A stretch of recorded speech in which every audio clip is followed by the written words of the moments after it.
So good afternoon, welcome back from lunch and welcome to the final session of our workshop today.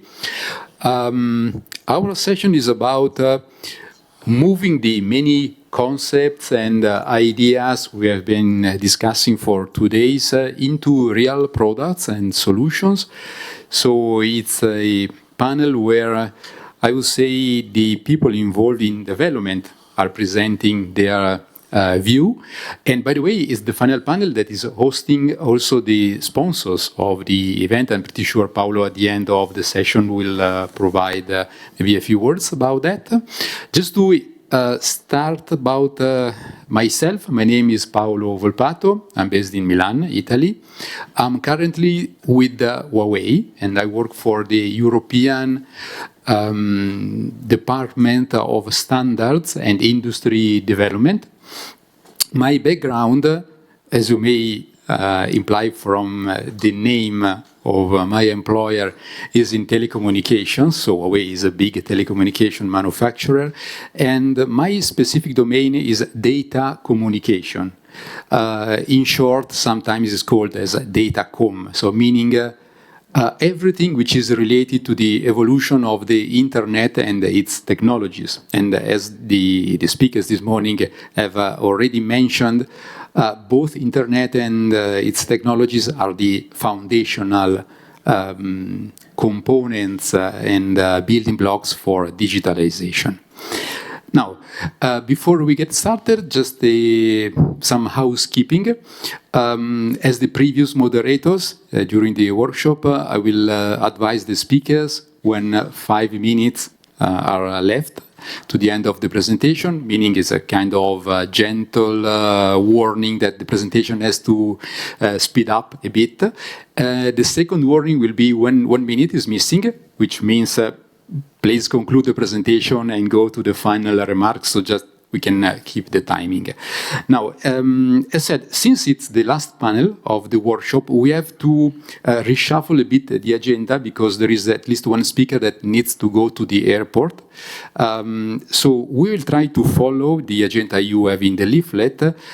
You will notice that we will move the presentation from Daniele Bozzolo, I think it's in the agenda is number 7th or 8th, to the second one, because then Daniele has to leave us and go to the airport. For the rest, we will try to stick to the agenda so there will no be other changes.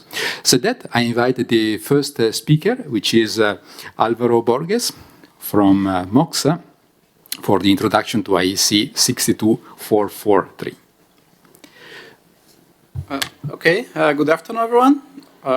My mission today is to try to keep you awake after lunch in a Friday afternoon. So let's see if my presentation will be interesting enough. Do you have the control? I think it is over here.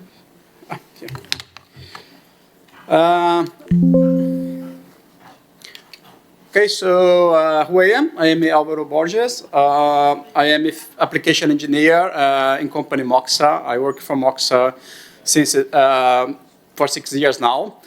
I have more or less 20 plus years of experience in IT, OT, and telecommunications. So I have been working in each of those technology sectors, always in networking and cybersecurity. So I have very huge experience in networking and cybersecurity in those areas. Okay, I just found out that maybe Paolo and me and I, maybe we was working colleagues because we also work in Huawei in the same period. Okay.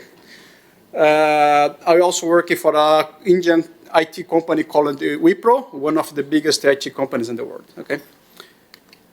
So let's see a little about the Moxa cybersecurity solution. So Moxa is one of the pioneer and the leading companies in the cybersecurity for OT nowadays.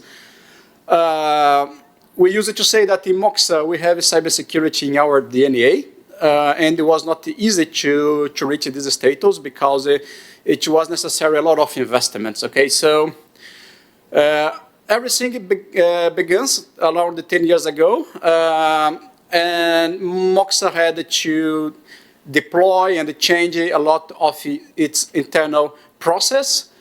to be able to be recognized as a pioneer in this sector nowadays. So first of all, we have basically 4 pillars in our process. The first pillar is a certified process. So we started by getting certifications to ensure that Moxa is certified as a company and use a certified process when developing cybersecurity products. Then we have a protection and segmentation. That is where we have our products. So we try to develop products that can cover all the needs of our customers. Okay.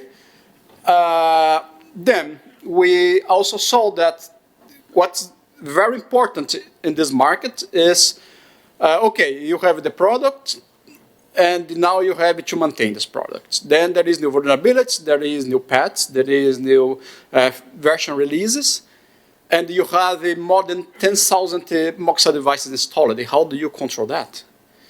So you need to have a management system, right? So we have here what we call reporting and recovery, where we put our management system there, where helps you to manage your inventory and helps you to make your reporting, cybersecurity reporting, and more, even importantly, to do the recovery of your network in case you get an attack, okay?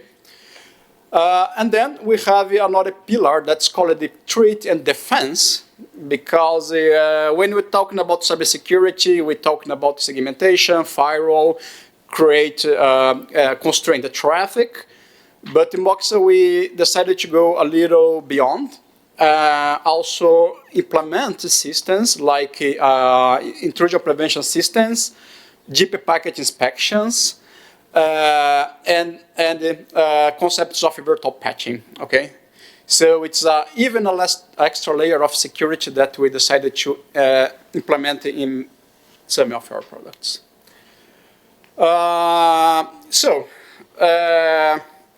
When you want to build a product that is a security product, there is a long path. And first of all, you need to certify your organization. Okay, by certifying your organization, we are talking about ISO 27001. I like one example that someone gave us today that it's not a joke, because I see it many times. The guy do the RFQ and they say your product must be ISO 27001 certified, but this is not about the product. Okay, it's about the organization. Your organization has to be. So it's there where everything starts. So, okay, now my organization is certified. So how can I do certified products? Then it's where it comes the IC 62443 -4-1. So Moxa has to get also the certification to ensure that when developing products, we develop it with a cybersecurity mindset and using cybersecurity process during the development of the product. Because if you don't develop a product with a cybersecurity mindset, most probably this product will not be cybersecurity, because you need to take care about every aspect of the product development when developing in a cybersecurity environment. And then finally, we started to get our certified and compliant products on the IC 62443-4-2. And then maybe someone will ask, but I believe this question was answered many times today already. Thank you for the other colleagues here, because many times people talking about the 63452 and the TS 5701. And are two standards or norms or things that's coming that is targeting the cybersecurity for rail, but mostly for the system part, okay? And in one of the presentations I saw that the guy was telling for the products, we stick with 62443, okay? So this is where Moxa is. We see that those norms, they are complementary with each other. And when we develop a certified product for rail, even we are in the product, we needed to have a look on those norms because our product also needed to meet the specifications of the system. So we needed to ensure that what we are developing is also meeting the specifications of those norms. So, said that, Moxa has developed a full portfolio, I would say, for rail, including here what we call onboard. Okay, so onboard devices are devices that goes inside the train. Okay, that needs to be 51455 certified, using special connectors and has all of those vibration aspects. And for that, I can say here that we have the switches, the routers, the firewalls, the video cameras, and the computers, okay, that are made to go on board of the train. Also, we have the track side, okay? Track side is what doesn't go in the train, but out of the train, that also needed to be certified. Also needed to have cybersecurity, okay? Because you protect your train, but you don't protect the communication of your train with the ground. You still having cybersecurity gaps here. So for that, we have GIN rail switches, we have rack mount switches, we have Wi-Fi solutions, and we also have routers and firewalls. Okay. So how it works in the real world, where you put each of this box, where you can see in a real application. So this is how it looks like in a real world. So you have the train. So in the train, you can see that you have there the router, the switch, you have the computer, you have a device that will do the train-to-ground communication. It can be done by Wi-Fi interface or 5G interface or LTE interface, okay? And then you have the signaling of the rail. So in the signaling of the rail, you need to take all of those devices, all of those sensors you have, and plug them in a switch, for example, okay? And you need to transmit this data safely over your network, so you may also need a router or a firewall, okay? So we also provided such kind of solutions for the track side, okay? And then you need to send your data to the field, okay, to the track side. So depends on your application, you may use a Wi-Fi, for example. So this Wi-Fi communication needs to be secure. You need to ensure that whatever you are transmitting is following cybersecurity guidelines. So you can see here the transmission between the train over the ground via a Wi-Fi. Latest but not least, the station. Usually in some stations along the rail, you'll be able to see that you have some concentrators where you do the concentration of your communications, or even your OCC, where you are going to see what's happening in your network. Then you have to also ensure that you have here devices that are cybersecurity. So as you can see here, in Moxa nowadays, we can provide solutions for the whole system, no matter if it's onboard or trackside. Another thing that we have to talk about is about security levels. This is what people most likely to talking about nowadays. Of course, it plays a big role. It matters a lot. So there is what you call security level 0, is where your device does not have any kind of cyber security measurements. Then you come to the security level 1 that we call protected against misuse. So basically, you have the opportunity to change your password only. And then things start to be serious in security level 2. So you see that security level 1 to the security level 2, there is a huge difference, because in security level 2, you already cover around the 80 to 75 to 80% of the requirements of the norm. And then when you go to security level 3 and 4, you just put more 5 or 7% more. However, there is always these questions about the costs, because if you see the red line, with the security level 2, because it's mostly software, it's still the investment quite not so big. But when you start to go security level 3 and 4, your investment is bigger than the security you get for this investment, okay? Moxa nowadays, we focus on security level 2, so all of our products is certified or compliant with level 2. Some products you are going towards to the security level 3 already, okay? And for now, we believe that the security level 4 should be more focused on the system, okay? But who knows, maybe in the future you also got this for the products.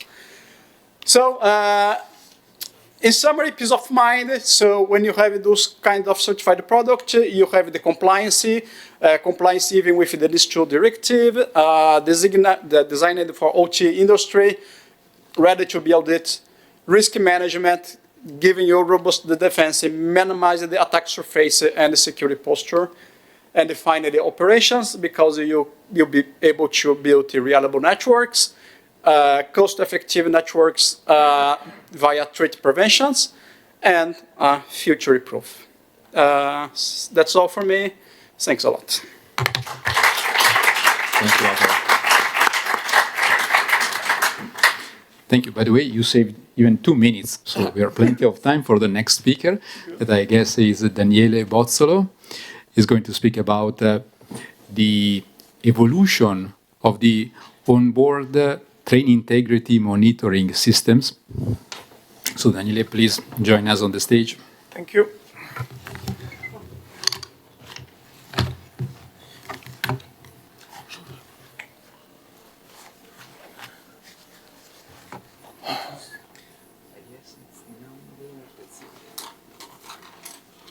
It's the next one.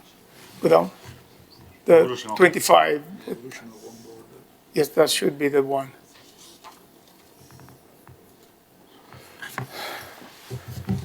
Okay, good afternoon. I will be returning back on Earth about signaling here. Okay, so no longer cybersecurity. The presentation is about onboard train integrity monitoring system. And this is myself, but you already know myself. I introduced me yesterday. The second writer is Davide Amato, that is Italian, and he works in a company called Saddle, and he is involved also in this type of businesses. What I think is very important to say here is that we have seen the RTMS level 2 becoming more and more applicable, but ARTMS level 3 is there, the specifications are out there, and one of the big issues that's not being solved completely is about detecting the train integrity when the train moves. And this is particularly due to the fact that every railway would like to get rid of the trackside equipment, particularly the axle counters or the track circuits, and the means that are used by the wayside to detect the position and the presence of the train along the line. So what we really believe is that the RTMS is also very important because it will be bringing the moving block, it will be increasing the line capacity, and as we all believe, is achieving sustainable saving cost. And so in this case, we are proposing and discussing in this presentation 3 new a way of considering and detecting the integrity of the train along its movement. Well, the concept of the train integrity is based on the fact that the train is not splitting along the line. That's quite simple. And by means of that, we generally have an end of train equipment that talks to an end of train equipment. In the United States, I remember in the 90s, we already used to have an end of train. It was not vital. And you would plug it into the end of the train, which was not really very easy to manage. because it had to require a lot of activities in the field, and we know that it's also quite dangerous moving in the field at the same time when trains are moving. So the concept of the train integrity, onboard train integrity system solution is that there is a constant communication between the head of the train and the end of the train. Currently, we are looking at three possible way of implementing this system. One is with an Ethernet line that runs along all the train, and the integrity base is based on the fact that the head of the train can talk constantly to the end of the train, and whenever the train splits, the Ethernet link is split as well, and the communication will stop, and we detect that the train has split as well. Solution B is using a local wireless train network, so sensors that you put at the end of each wagon, in the head of each wagon, and they talk to each other, and whenever they get apart, they detect that something went wrong, and then the head of the train knows that it has to stop because lost part of the remaining convoy. Another solution, number 3, is using network operators and using also inertia, the EVC, European Vital Computer Odometry. And in this way, you precisely know that the head of the train verifies the location of the end of the train under certain limits, and then knows that it still has a whole part. Now, the solutions that we are instead presenting here are an evolution of these three, and they are relying upon modern, I would say, existing today technologies. Some of those are there, some of those are still under, I don't want to say development, but under deployment. The first one is use of the power line that runs along all the train. This is a power line that is used in regular trains, mostly passenger trains, and this is a wired network. The connector that are used for the power line from one wagon to the other is very reliable, and this is something that it can be used, but you could say, but there are already other Ethernet train backbones, the ETB, like the one for implementing the train control and monitoring system, or the one for the onboard multimedia and telematic system. But those are, yes, they are there, they could be used, but I would say the characteristics and the functionalities of those networks are not up to the levels of the requirements for an OTI. And on the technology, the protocols, and the technology that you use is the same one that you will be using in a house when you plug one receiver and the other transmitter in one room and the other, and you use the network for the power supply in your house to convoy the messages on that line. The second one is the digital automatic coupler solution. We saw yesterday that the standard is about to be issued. The issue here is that, the good thing here is that we have a connector that is data, is pneumatic, and is also the power. The issue here is that the deployment for having all the vehicle, all the wagons equipped with this system is going to take, we're seeing yesterday, they were talking about 2035, 36, and over, because we're talking about several 100,000 wagons here that should have to be equipped. And you can imagine that being a chain, if one wagon is not fit with this, you don't have the connection from the head to the tail. So these, instead, but the DAC, the digital automatic coupler, will certainly be there, and it will be available for making the head of the train, talking to end of the train, and being able to detect the convoy, the train is still a one single piece. The third one that is the most promising for us is a sum up of two different technologies, and this is why we also call that also sensor fusion. First of all, one piece of the system will be based upon the 4G, 5G mobile network operators. This means that the train would be talking to the head of the train, would be talking to the back of the train, relying upon the existing telecommunication 4 or 5G along the line where the train would be moving. And you don't really need to have many of them, but you could even assume, as an example of the tests that were carried out in Italy, of using the 3 available operators that you can connect with. So the plan here would be to have 3 different modems, one of which would be connected to one of the operators. And the worst case, we're seeing that at least you have one, in very, very few cases, you have no coverage.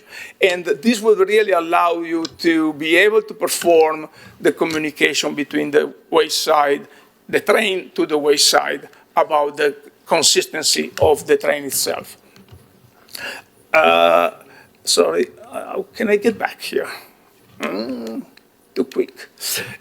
For instance, from the measurement made in the field, you will see that the latency in this example, in these 4 lines where we have made the test, you see that the latency is, as an average, around 100 milliseconds. Only few instances it reached the peak of 600 milliseconds. Now, what is the other pillar upon which the system works? Is the GNS, the Global Navigation Satellite System, the GNSS. That can be one of the different constellations that are available, GPS, Galileo, Beidou, or GLONASS, and also relying upon the real-time kinematics. That is a means of augmenting the precision of the calculation of your position. With this system, you can reach a few centimeters of precision of where you are located. So it's way better than GNSS by itself. And also adding inertial measurement unit equipment that is capable of measuring on 3 axes the accelerometer, the gyroscope, and magnetometer. These are used mainly for when the train is running in areas where there is no coverage, or in tunnels, or in very narrow valleys where you don't have the visibility of the needed amount of satellites. That minimum is 3 of them. With the sensor fusion, then, you can connect the 2 together and manage all the information that you receive from the different GNSS IMU. So the plan would be to have a GNSS IMU on the head of the train and another one on the back, and they constantly talk to each other by means of the 4G, 5G network that I mentioned before. 5 minutes. Just to give you an idea for this thing, for the test that they were running in Italy, the coverage on those 4 lines, we had about 97% of the coverage was with the 3 mobile network operators, at 2.6% with 2, and was a 0.66 with only 1. So overall, we were over 99% of the line covered with at least 2 operators, which would really allow you to have a very good coverage, and only in those particular instances you would be running based upon the inertial measurement unit that you have on board. Of course, you can also connect that to the tachometers of the train. So this solution will certainly be one that allows you to install without any issues the equipment on board of the train, not like the DAC that you need to wait for all of them being installed. And it would also give you another benefit, that you would also prepare the system for the localization of the train, which means that is a particular second topic needed for the level 3 in ETCS.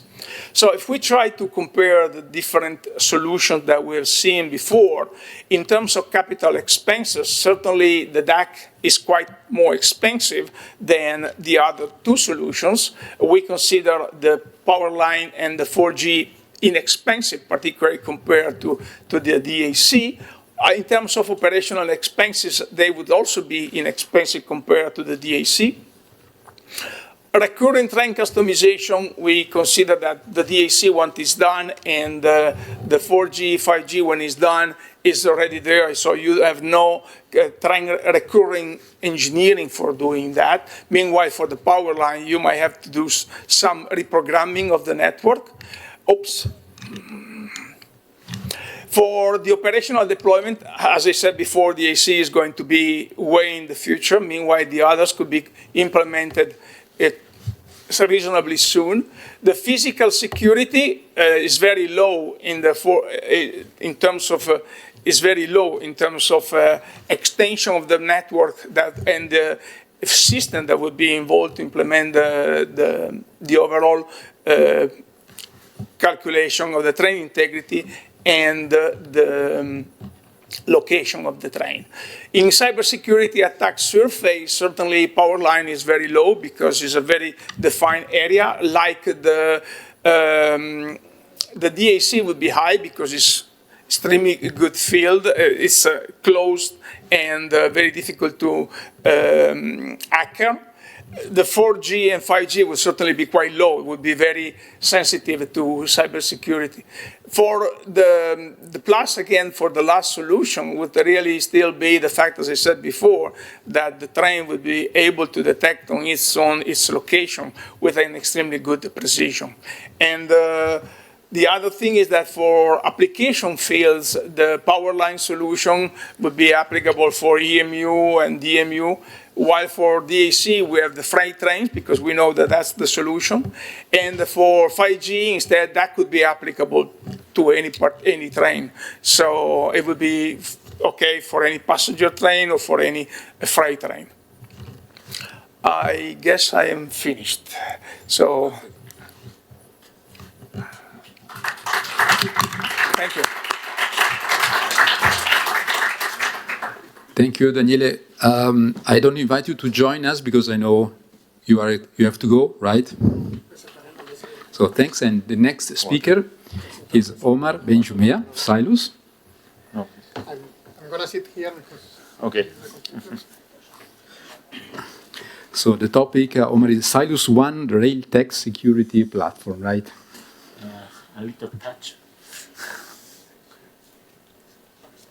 Some technical...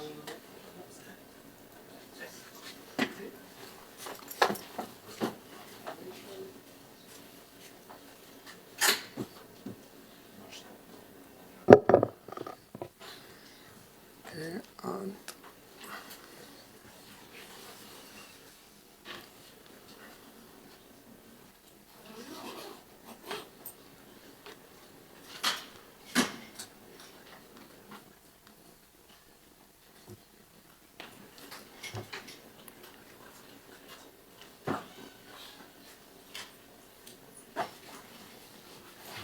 That's okay.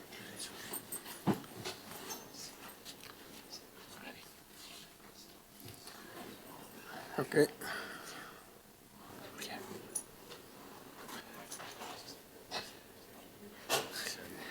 There's a bit of delay, but I think it's okay. So, thank you very much, Paolo. I already presented myself before, so I will skip this one. Let me share with you some words about Silus, and then I will jump into the solution, Silus One, or flagship solution. So Silus is a rail cybersecurity company. We are a software company, so we only develop software. We don't provide hardware or services. We are really focused on software to protect and monitor the critical networks on the rail industry. So we are fully specialized on rail. We don't work for any other vertical or industry. We are very active in different working groups around rail cybersecurity, including the IC future standard that Serge Benoyel presented this morning. Also at UNIFE, UTP, and others. Our solution is already being used by operators and infrastructure managers in different regions of the world. So we have many on the North America, US and Canada, South America as well, here in Europe, in some national-wide infrastructure managers and rail operators. Middle East, and also in Asia, for example, in India or Australia. So it's a solution that it's already being actively used to protect the rail industry. We partner with the main actors on the rail ecosystem in different degrees of partnerships, depending on for which concrete project.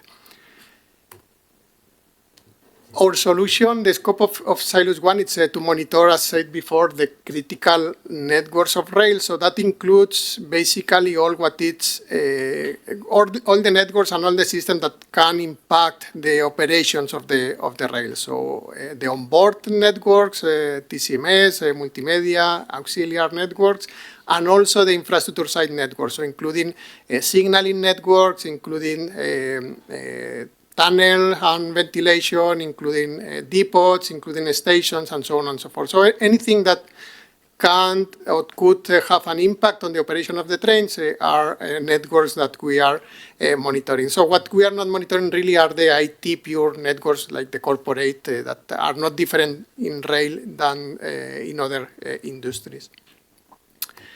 So our solution, it's basically leveraging artificial intelligence, as I presented this morning, and other techniques to bring different benefits to the operators.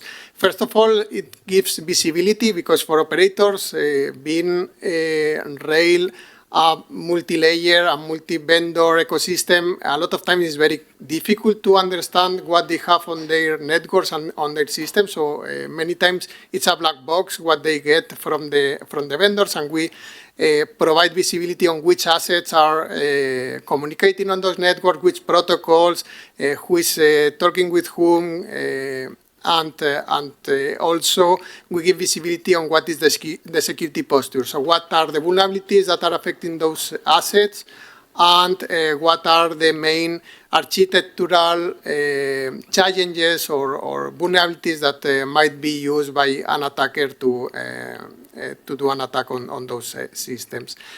We also do real-time detection and response. So basically we use different techniques to identify ongoing threats or ongoing attacks from signature-based. So if we see a behavior that it's malicious, if we see, I don't know, a network scan, or if we see an attempt to execute malware on those networks, we will be raising an alert. But we also do a baseline of what is normal on those networks, so what is the normal behavior. And if we see anomalies, then we raise an alert. And this, for this kind of rail networks, it's a very powerful tool, because those networks are typically very deterministic. So that means that any anomaly that is happening there, it's worth to be investigated. Usually you are not going to have a lot of false positives. If you have an anomaly in your signaling system or in your onboard TCMS, probably, maybe it's not because of cybersecurity, but still it's something that is worth to have a look to understand why this anomaly it's happening. And with all these features, we also help to be comply with the compliance part, or to be aligned to the different standards and regulations that are popping up. I will not stop a lot here. Just in terms of architecture, we have two pieces. We have the platform, that is what I'm going to show you now on a quick demo. And we have the proofs, that is the piece of software that needs to be deployed either inside of the train or in the infrastructure side, to get the traffic, a copy of the traffic to be monitored. Something that is important, and I didn't mention, is that we are really vendor agnostic, so we cover monitor systems independently of which is the vendor or the manufacturer of those rail systems. And as I will share, the slides will be available. I will not stop here. Just some success stories or some concrete use cases. Are anonymized, most of them, because most of our clients don't want to their names to be made public, but it's not so difficult to guess who they are anyway. So I'm trying to jump into the demo. Let's see if I don't break anything here. Okay, looks good. So basically, this is the main dashboard of the solution, where you get an overview of what are the different protocols that are being used on the networks that we are monitoring. As you can see, we really go deep on the details of the protocols, so we don't only cover the protocols that are OT regular protocols, but we go also to the specific rail ones, like Sahara, Rust, and so on and so forth. On top of that, we use also this knowledge of the rail to classify the assets that we are seeing in an automatic way. And again, we don't just classify the assets as a PLC or as a input-output module, but we try to be very accurate on the classification. So we identify what is for example, a door control unit, or what is a switch, or what is an interlocking, RVC, and so on and so forth. So we really target to provide all the rail context on the classification we do from the assets. In terms of visibility, we also can provide, as said before, it can be run in the infrastructure, to monitor the infrastructure side or the inside of the train. So depending on what we, or both at the same time, depending what we are monitoring, we can provide different visualizations. So this will be from the infrastructure side, where we have a view from the trains to the light signals, so all the components from the signaling, the interlocking, the RVC, up to the operators' workstations. If we are monitoring a fleet, we can go inside of each of the trains and then see which assets are being identified inside of each of the cars from the train. And for each of those assets, we can always go to one specific asset and then see all the technical properties that we are inferring or capturing from each of the assets. So typically, or what is IP, MAC, and this kind of information. Who is the vendor? Who is, when it was the first time and the last time that we have seen it communicating through the network, and you can also jump from one asset to another asset when they are communicating one with the other. So in this case, will be an MPU from Alstom, and we have the same kind of information. We can also see the history of each of the assets, so all the changes that are happening to each asset, which protocols are being used, which known vulnerabilities are affecting this specific asset, and so on and so forth. We can have also some rail-specific visualization, because sometimes it's the operator, the rail operators who are using the platform, and for them it's much useful to have this kind of view where they see the stations, and then they can go to the specific assets that are located inside of each of the stations or each of the track sections. We have also the view of the alerts. So, as said before, we use different techniques to identify ongoing threats on those networks that we are monitoring. It can be because it matches a signature, we know it's a malicious behavior, or it can be because it's anomaly compared what is the normal behavior of the networks. And it allows us to identify typical network attacks, like TCP port scans or attempts to exploit vulnerabilities, but also we can implement alerts that are at application level. So, for example, if we see that there is a door that is reporting that it's open, and at the same time we see that the train is reporting speed, this cannot happen, right, because of the safety rules. So we can also raise an alert on that situation, because it might be that someone is injecting traffic into the network, for example.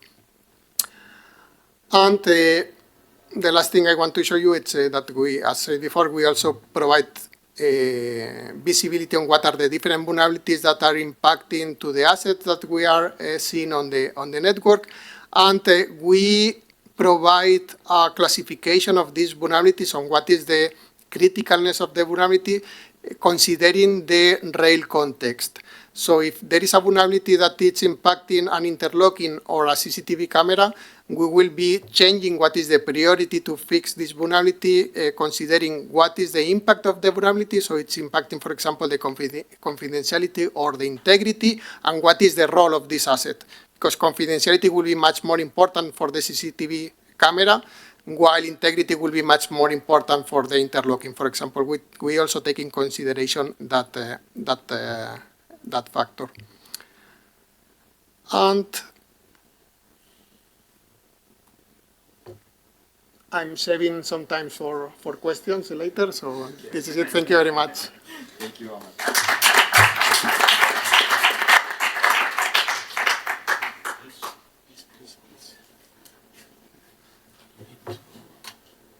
I'm gonna go. Me salgo fuera de.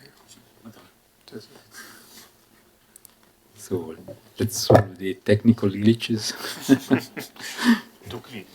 Okay. So the next speaker is Ana Saura of Expleo, which will introduce the threat intelligence for railways, so turning risk modeling into actionable defense.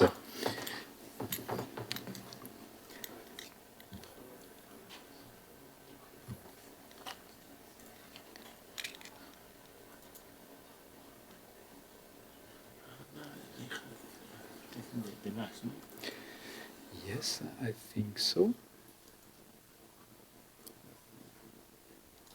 All right. So, Anna, the floor is yours. Good afternoon. I'm going to talk about the threat intelligence for railways, turning this risk modeling into an actionable defense. So, I'm Ana Saura. I'm working for Expleo Group as a railway cybersecurity engineer. I began my professional career as an electronic engineer, making fire protection systems. This aim to protect led me to safety. During this safety analysis, hazard logs, and test of security, and also with my curiosity and the protection code, led me to cybersecurity. Since we have a limited time in today's presentation, I would like to focus on these 4 points that are railway environment, the introduction of the threat intelligence, integration of the threat intelligence into a risk analysis, and how to move from theory to an active defense. I would like to focus on the standard 50129 because since 2018, this standard focuses on the probability of failure provoked for an external source.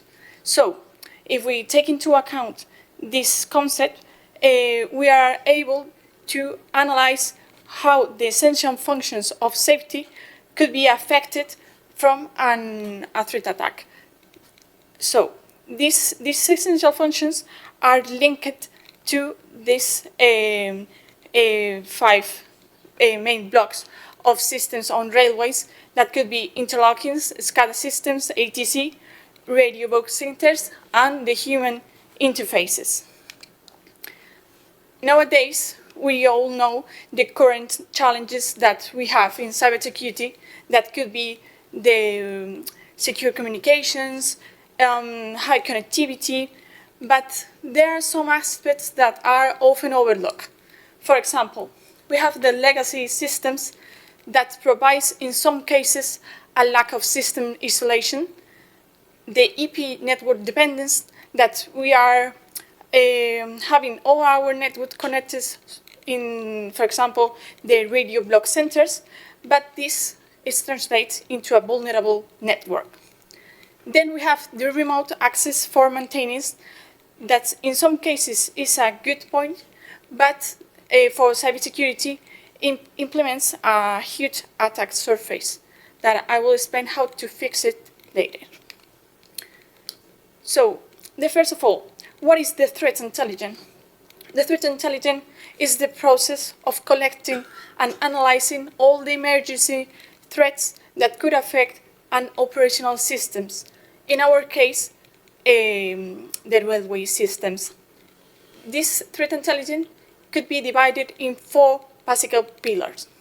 We have the strategy intelligence that is focused on geopolitical events that will be managed for executive and senior management as it provides a high-level vision on strategy decisions. Then we have the tactical intelligence that studies the attack patterns, the TTPs, that are tactical techniques and patterns of how the securities, of how the threats can be made. For example, this provides the capacity to improve defenses. Then we have the technical intelligence. This technical intelligence provides to us the indicators of compromise and will be managed by the security tools and systems in order to detect and block the malicious activities. Then we have finally the operational intelligence that studies the active and ongoing attacks that will be managed by the security operations centers in order to make a quickly response to the threats. This is I would like to show these examples of malware in order to show a vision that we must protect our systems on the ongoing and emerging threats. For example, the Triton or the Indestroyer that affect the Ukrainian power grid and was introduced by an email through an Excel. This attack, the Indestroyer, provokes a completely blackout in the Ukrainian power grid, not only in the IT part, but also in the OT part. Although it have firewalls, protection system, the HME, the human protection interfaces were blocked, and the call centers also. So, in order to adapt the threat intelligence into a railway OT, we must build bridges between the IT concepts and the OT concepts. How can be made? Using as guidance the 62443 and the Railway Procedure 5701. How can be done? Following these steps. First of all, we must identify threats. How? Identifying the threat actors, the attack vectors. Then we have to develop the indicators of compromise by knowing our components and protocols and knowing how can be treated if there are some unusual network or unusual activity. Then they share the intelligence with other operators in order to have a common vision of how our systems can be affected. Implementing controls by using IDS, and finally by training the personnel of the importance of the security awareness. So following these steps, we must have this circle in our systems. First, we have to collect all the data from common sources, that could be ENISA, Mitre. Then we have to adapt that kind of information to our systems in order to identify the vulnerabilities. This information must be traced with safety in order to implement the security measures across the life cycle. So, having all this context, we must apply in the life cycle the synchronization with RAMs, mapping the threats into a risk scenarios, knowing our critical assets, the potential impacts, the risk scenarios, the likelihood and the impact of that assessment, improving detection capabilities with detection rules, signatures, and conducting the threat hunters with the indicators of compromise. It must be kept in mind that we need to have a network segmentation according with the 62443, having technical measures in order to implementing a strong authentication and having the capacity of monitoring and response.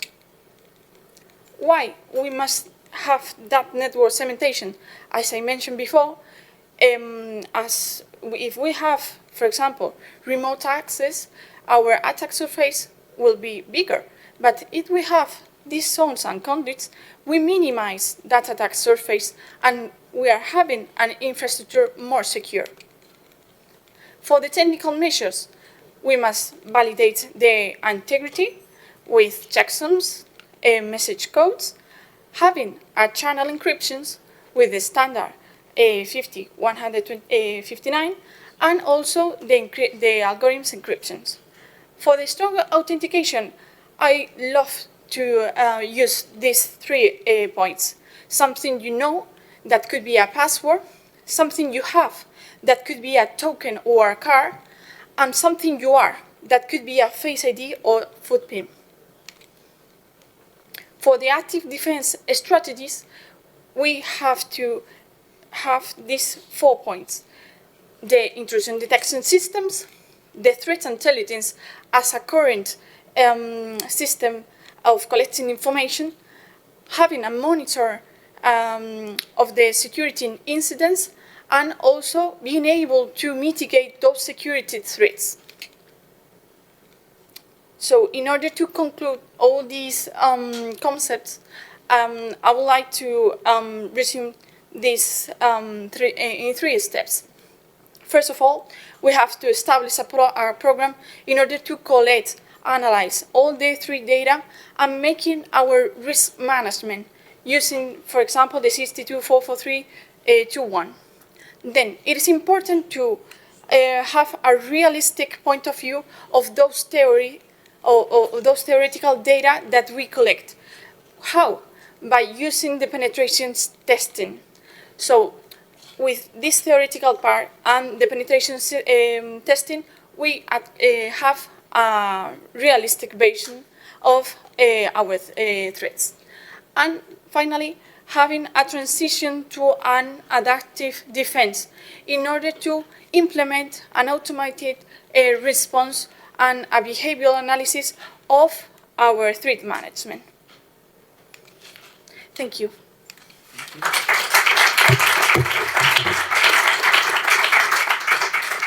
Thank you, Anna. Very effective, in time, sharp. I don't know if you want to join us or you prefer to stay at your seat for the panel afterwards. Feel free. So the next speaker is Josué González Pariente of Bureau Veritas Cybersecurity, which is introducing the pragmatical implementation of IEC 62443 for railways products, how to protect, comply, and compete.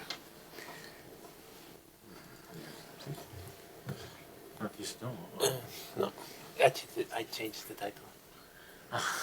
Yes, I'm sorry. This? No, this is mine, I think. It's the stones for... Let's... Is it the same title that you have No, on the I slide? changed the title. Okay. None of those. You have a presentation of pen drive. Pensaba que le ibas a descargar todas. Que, claro, cuando la mandaste a mí, El lunes, sí. Bueno, da igual. Si queréis pasar el siguiente y cojo yo ahora el pendrive. Ya tengo el ordenador.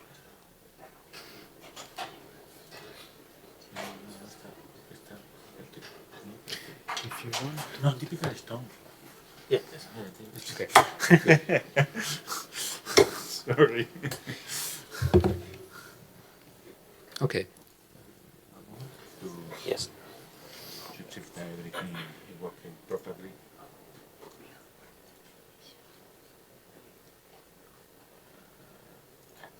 Ready. Well, absolutely my fault. I had a panic attack this weekend and I decided to change the whole talk. I'm sorry for the organization, things that happen. So in the end, the content is quite similar, but I made it quite less academic, so not to just talk of 62443 all the time, which I dream about almost every day, just to keep it more practical. So this is me, José González. I'm part of Bureau Veritas. Yes, we do cybersecurity now as well. I come from the industrial cybersecurity world in general, in particular from manufacturing, but for the last years I have been working also with railway industry, and I guess that's the reason that I am here. So, well, today we have spoken a lot about standards, which is great. I really appreciate I learned so much today. But in the end, when it comes to the market, it follows something like typically is like this, no? So there is a new market demand, either because of the law or because of new standards. So a company needs to do something, no? There is typical needs to, CRA, panic button.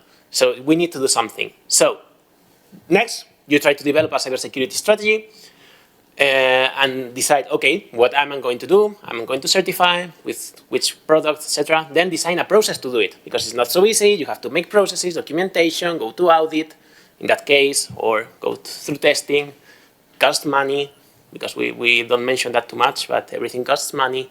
And then, well, once you have a strategy and a plan, you actually follow the strategy, you implement the processes, plan, implementation, pen testing, whatever you have to do, and finally you get your stamp on your product if you certify. Otherwise, just, well, you launch your new product with cybersecurity services. So, I have been there and done that so many times because we are doing that with our customers daily. So several dozens of companies and products have gone through my table this year or in the last 2 years. So I wanted to bring you just like the practical tips and the stones that people find when they try to go from the standard to an actual product that makes money. First, understanding the situation. Typically we have a sentence that can be summed up as, I can't make a plan. Why? I know where I want to go because I want to create a secure product, that's obvious, but I don't know even where I am, I don't know if my product is secure, or I'm speaking from management point of view, no, in typical multinational environment. So, some practical tips. First, designate someone who is responsible internally. If no one is responsible, nothing will move. Then, make a list of the key information that is needed. For example, for NIST, what do you need?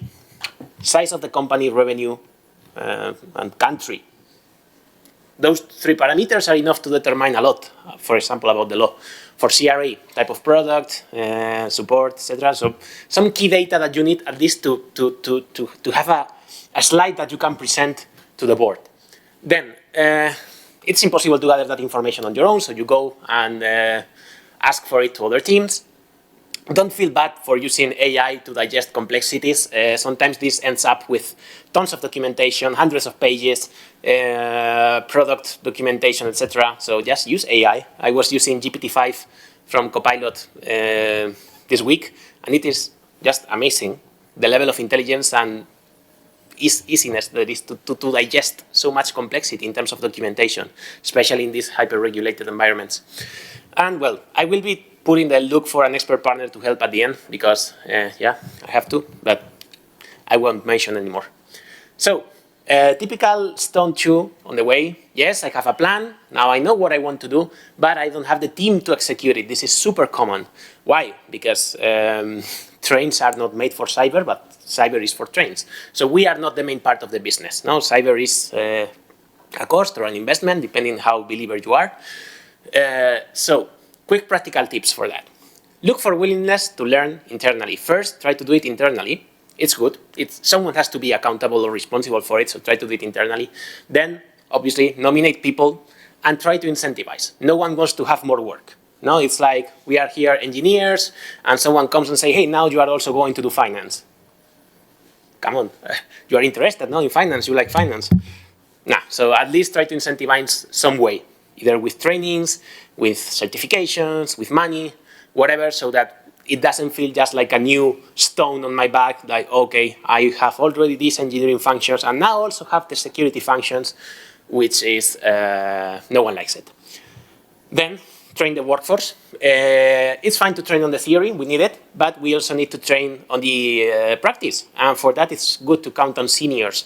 If you have senior people on the organization, otherwise hire it, they have to show the practice, how to do things, not just from the theory, because yes, we can all take the 62443 trainings from ISA, but that's the theory. Then when you go to practice and start implementing stuff, things get trickier.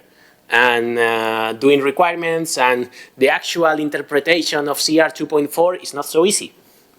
So it's nice to have someone with more experience who can show this kind of expertise to other people in the team. Then, stone 3, developing a SDLC or policy in general. Typical argument is that we are doing some things informally, but nothing is written, or yeah, it's here, it's there, but not official, not formalized. So my first tip, and I have done this also so many times with many customers, is use the standard text and requirements as base. So Bureau Veritas is a certification body as well. So we are also used to doing audits. And I can tell you that it's easier for the auditor and easier for you and easier for everyone if you just don't get so creative and stick to the standard. Map it. I think I also put it somewhere else, but try to map everything to the standard. Because if you start to put so many custom things for your organization, everything is this, like uncontrolled, etc., it gets very, very difficult to actually work with so many documents. So another tip, concentrate everything on a major document and leave the details for minor documents. In multinational contexts where there is a, that's called global or a corporate part, and then there are other minor local entities, it's good to have some global guidance, or as much as possible, and then leave the local details just to specify, like in specific placeholders. It's true that, yeah, you have to reflect the process that is done locally, etc., but a big chunk of the work can be done globally, at least 70%, I think it's a feasible number, of things that can be provided. Why? And this is very important, because no one likes additional work. So if you go to your development teams and tell them, hey, now you have to write an 80 pages document, they're going to say, oh, come on, not again. So if you go there and say, hey, I wrote 60 pages document for you, you just have to write your details here and here, here and here, and it will be much easier. So in my experience, that works best, and it helps to get the team on your side instead of opposing cybersecurity. Yeah, I also wrote that, go to teams already with a proposal. So that's also an interesting point. Finally, well, more stones. Stone 4 for risk assessment, penetration testing. When you are already inside the process of implementing stuff and going through the journey.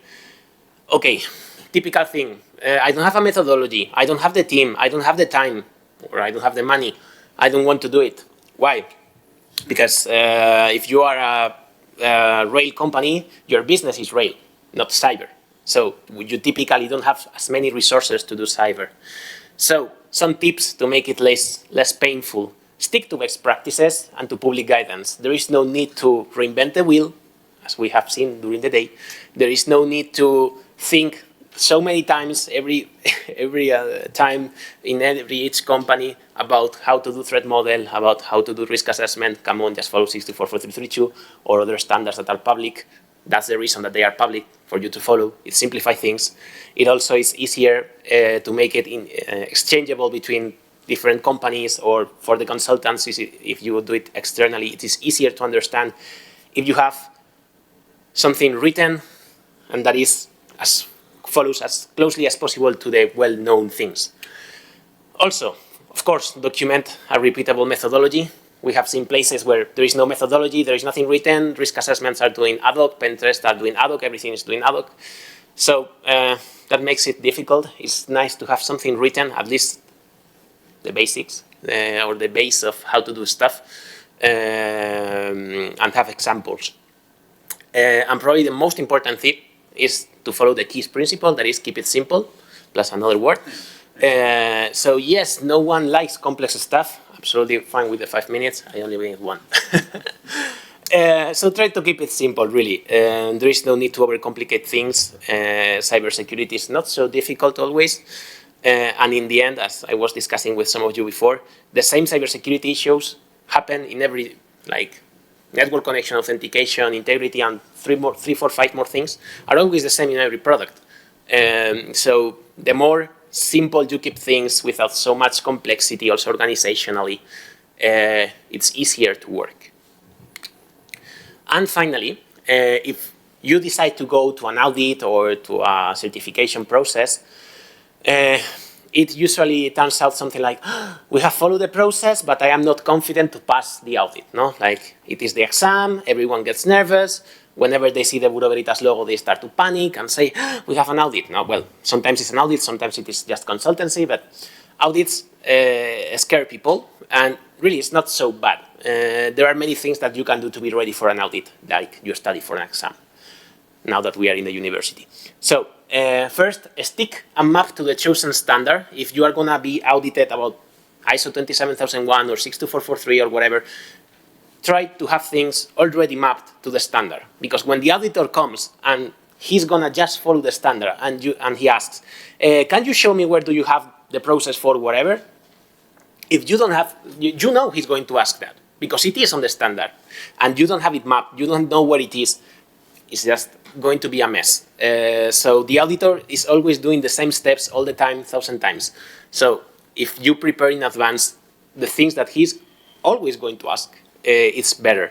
So compile all evidence, potentially in the same place, please, so that it is easier to find and we don't need to be start calling people around the globe to find that process that no one knows where it is located in paper, or PDF or whatever. Also, try to ask someone internally, but different to you or an external team, to check for completeness.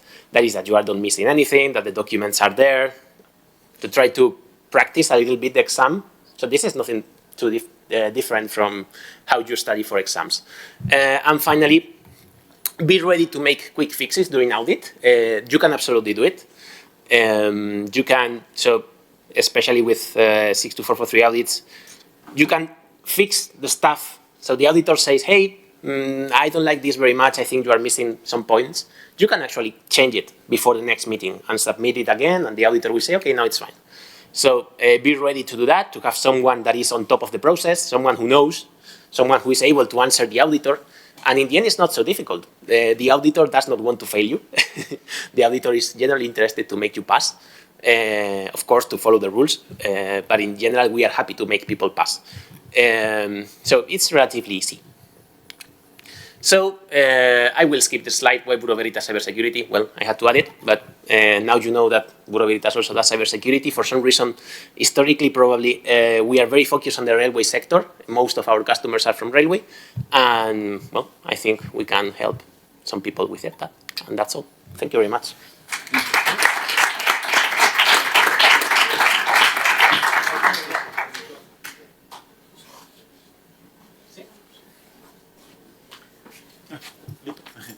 Wait.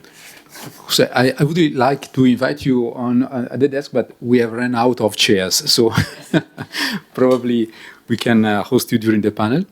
Now I have the difficult task of introducing myself as the next speaker. So you know that moderating yourself is not easy sometimes. So please show me when 10 minutes.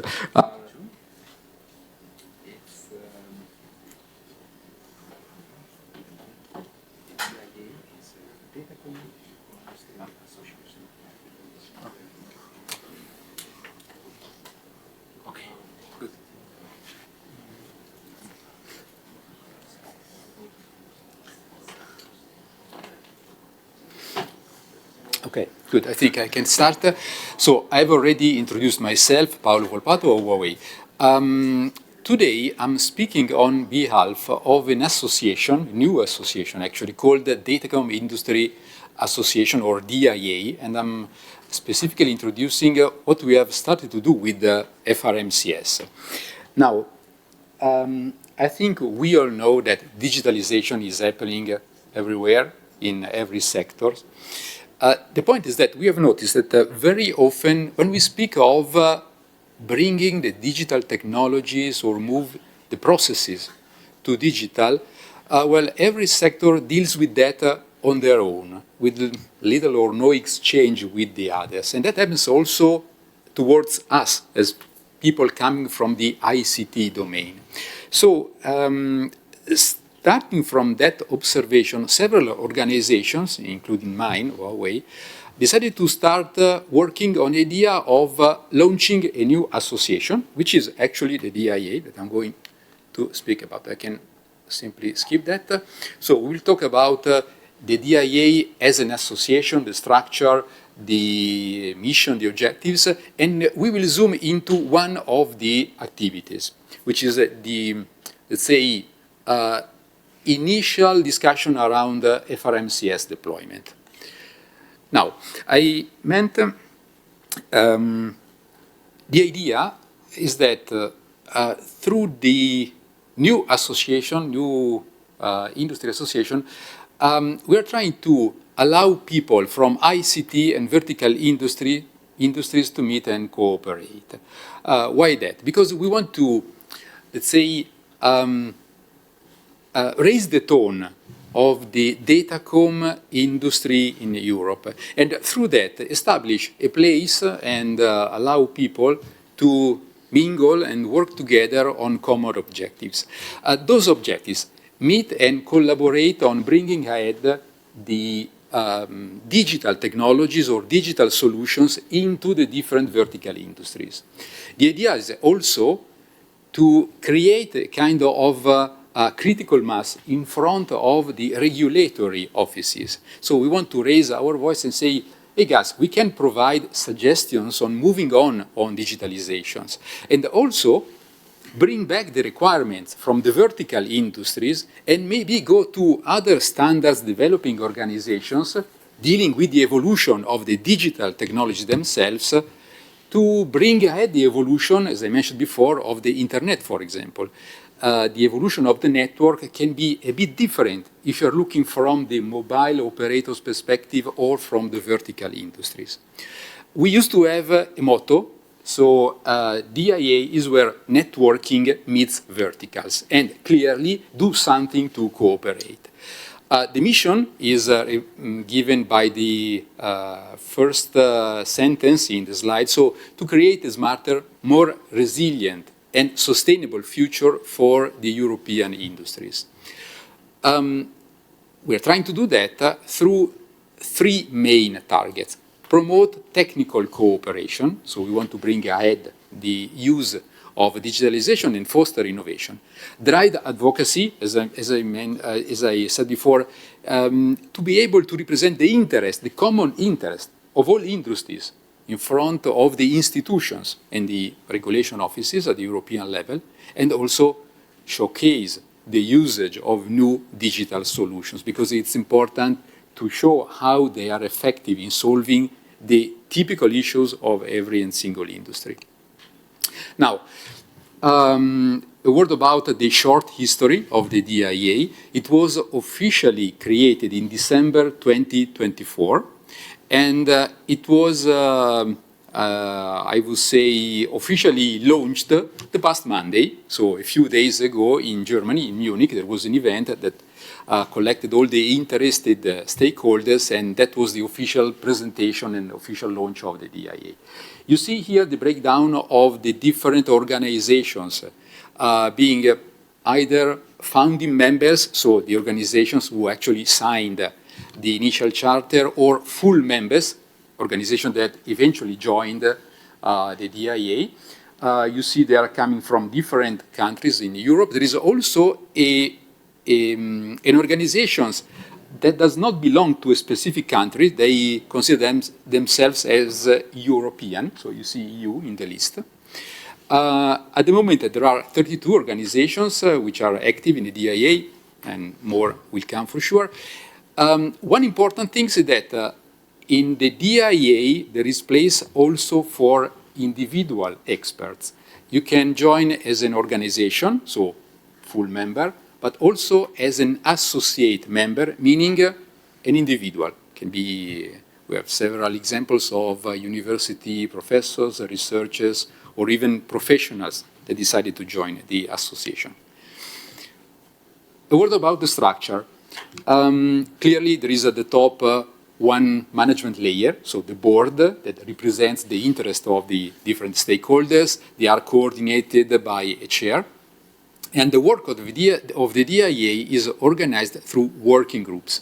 We have a horizontal working group. You see one named System and Enabling Technologies, meaning it's a group of experts discussing how to identify and put at work solutions which are applicable to every industry. And then we have vertical working groups. And you see each one associated to a specific industry. There is one for railway, one for aerospace, and other will come. You see there are different colors.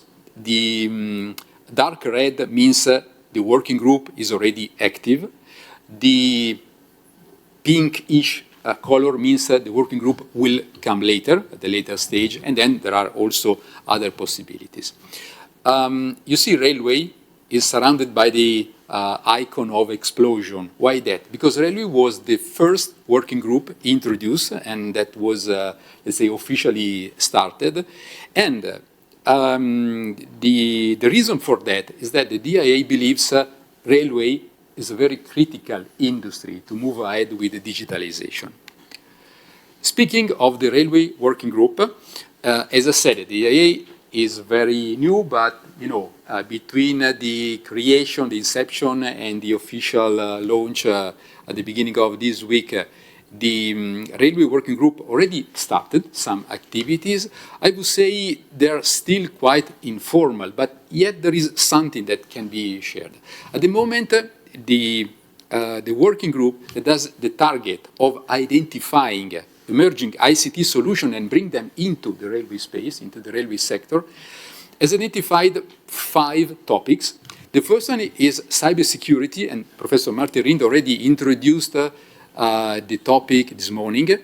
I would say that an initial paper is expected to come out probably at the end of the year. So if you're interested to join, please check it with Martin or with me. There is a second topic, AI in railway operations.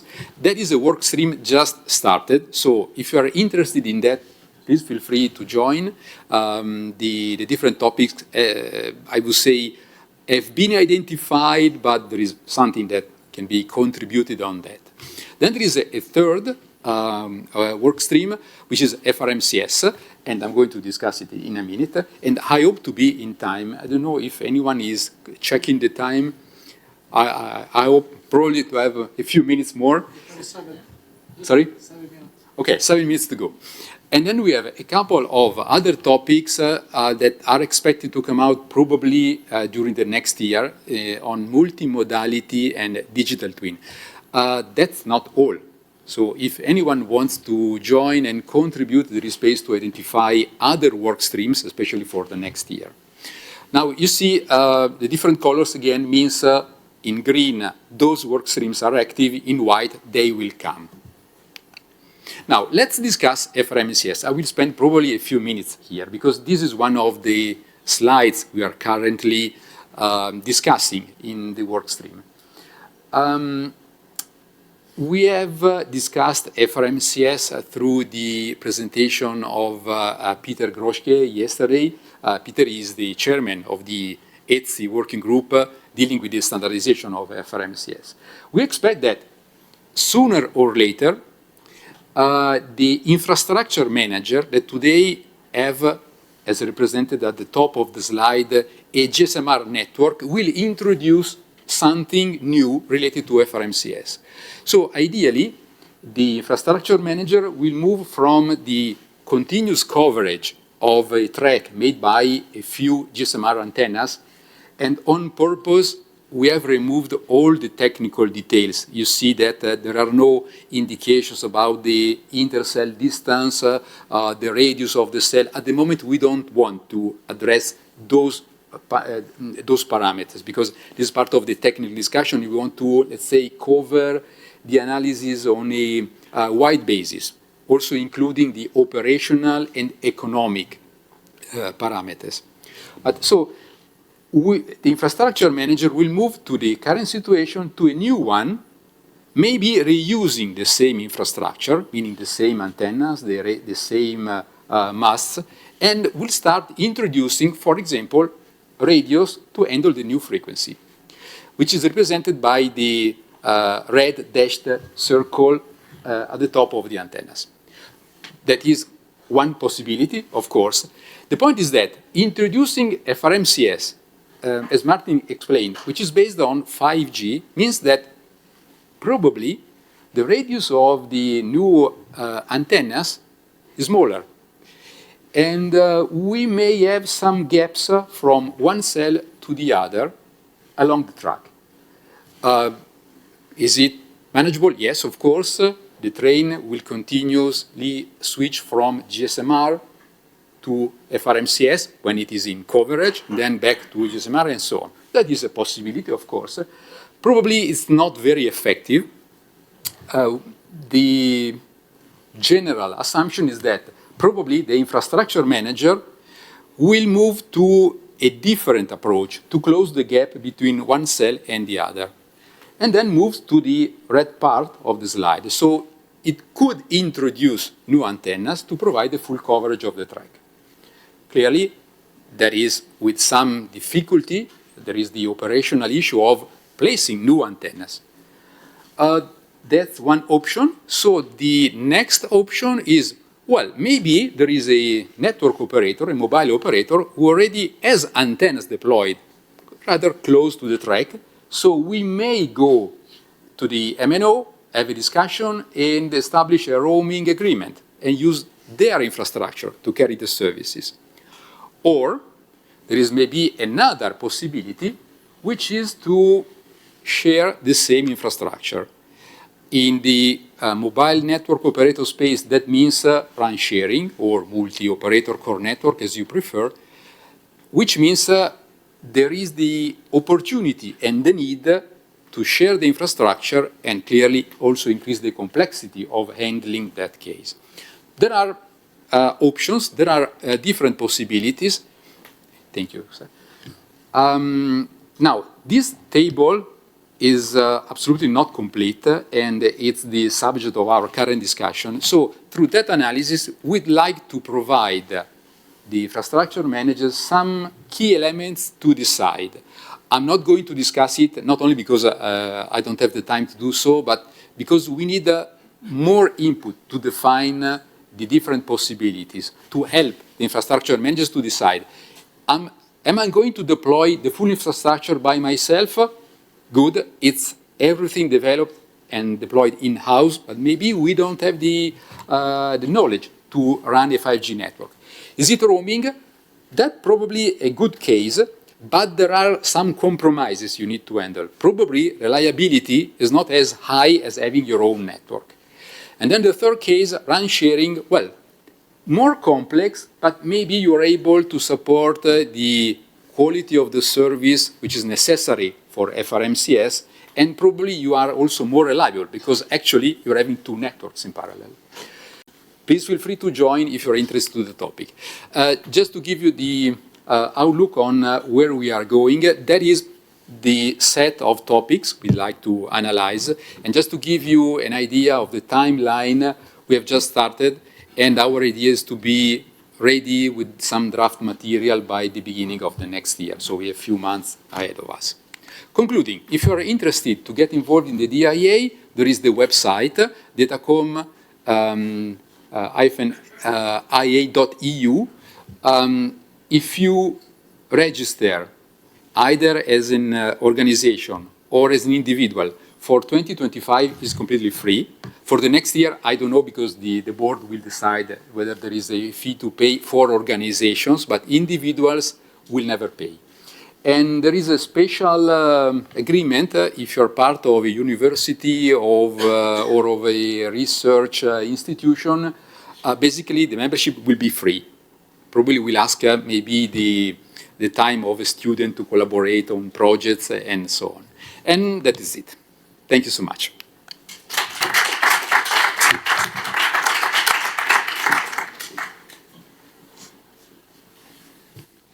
And said that, I think we can move to the next speaker.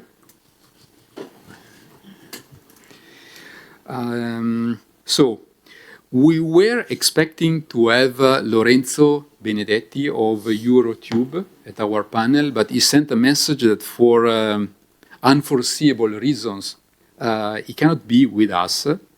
And so hopefully it's nothing serious, but that's the only message we received. So the next speaker will be Juan Vicente Balaguer of Celeros. I think he is online. He's online. Okay. So Juan Vicente, Hyperloop implementation in Europe and Senelec standardization. So Juan Perfect. Vicente. Okay, the floor is Do you hear me well? Yes, perfectly.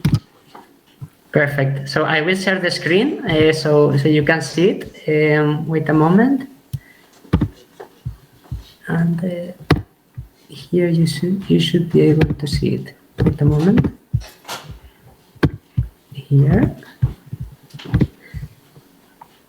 So first of all, it's a pleasure to be here. Sorry because I couldn't move because of also other reasons of the company. And yeah, so basically it's a pleasure to present you the progress that we are having in Spain and in Europe with the implementation of Hyperloop, which is a bit what we consider like an upgrade or an evolution of railways for higher speeds.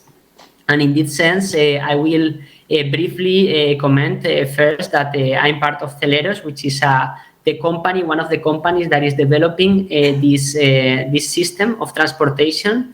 We have been since 2016 developing such a transport system in Spain, but we are collaborating with a global ecosystem with partners in different countries. And basically, yes, so in the end, we have secured the strategic know-how in advanced mobility systems, especially in electric traction and batteries, which is our focus on the Hyperloop, aerodynamics and thermodynamics, and also automation and control. Basically, on this, so we have different laboratories in different parts of the country. The main ones in Valencia, but also we have a battery factory in the north of Spain. And basically, so we have also a Hyperloop tube that is located in the Polytechnic of Valencia. So basically, Hyperloop is a new transport system that is capable of achieving speeds up to 800 kilometers per hour. It does this by traveling inside a low-pressure tube, which reduces the aerodynamic resistance, but on the other side, levitating magnetically with some electromagnetic suspension systems that enable to also reduce the rolling resistance and the vibrations generated at very high speeds. With that, we can also power the system with electric means, reducing the carbon footprint, and also with an automated system for navigation, we can achieve also fully automated system. And finally, it's also weatherproof, so that means that the availability of the system, as it is inside a controlled environment, is higher than both railway and airplanes, as it is protected with this tube infrastructure. This started about 200 years ago. It's not a new idea, but thanks to the popularization of Elon Musk in 2013, there have been several companies and research centers and innovators trying to develop this system. And we are in an interesting moment for Hyperloop because at European level, the European Commission at the highest level, the President von der Leyen and also Mario Draghi and other organizations like Europe's Rail have supported the Hyperloop in various means, mentioning it in the mission plans, the mission statement to Commissioner of Transport, and then also it has been also included in the TEN-T regulations. And also in the different countries, there are pilot projects that are being launched, in the case of Spain, in Castilla-La Mancha, in the region, but also in Germany, it has just been included inside the political agreement. I will go a bit in detail in the next slides, but basically there have been like around 2 billion euros in investments and projects announced, and as you can see, so it's a mix between on the one side, private companies, but on the other side, research institutes that have decided to support this. First, it started as a university student project with some competitions, but now also there are research centers and institutes from the universities involved in the research. And in the case of Germany, recently the state government of Germany has included in the agreement of the government the construction of a Hyperloop test center. And also Hamburg, the city of Hamburg is including this a test track for the Olympics, for the bid for the Olympics that could connect Hamburg to Kiel. And also in Bavaria, in the south of Germany, basically a startup that's called Neoways is also developing a plan for the government to create a test center there. Also, in the case of Italy, there was announced a project of 10-kilometer track between Padua and Veneto. This test track is a project that has been supported by the Ministry of Transport, but also there is Rete Ferroviaria Italiana is involved. There is also the Autostrada, it's like the highway in which the test line would be located. And the first stages have been already, like the pre-feasibility has already been concluded. And now they are aiming for an in-detail study where Celeros expect to support also there. And also in China, there are big investments also on Hyperloop research. In the case of China, it has been organized via research institutes, so fully publicly funded, not a private company. And there are different research centers that derive from the maglev knowledge that are being have implemented very interesting test tracks, like one in a institute that is able to achieve 650 kilometers per hour with a linear motor that could be scaled up until Hyperloop. I have been in China. I have been able to see the progress, and also we have also good diplomatic ties with Chinese researchers who have visited Celeros last month in summer. And also in the Netherlands, an important project is taking place. The company there, HART, has developed a 400-meter test track that has a switch, and is able to demonstrate at slow speeds, up to 80 to 100 kilometers per hour, switching without any moving parts. Basically, the switch is passive, and the vehicle is the one including the electromagnets that create the magnetic force that makes the vehicle switch, so that it reduces also the complexity of the switching, and can enable also the possibility to have like not a single point-to-point network, but a hub and bespoke system where you can have more capillarity.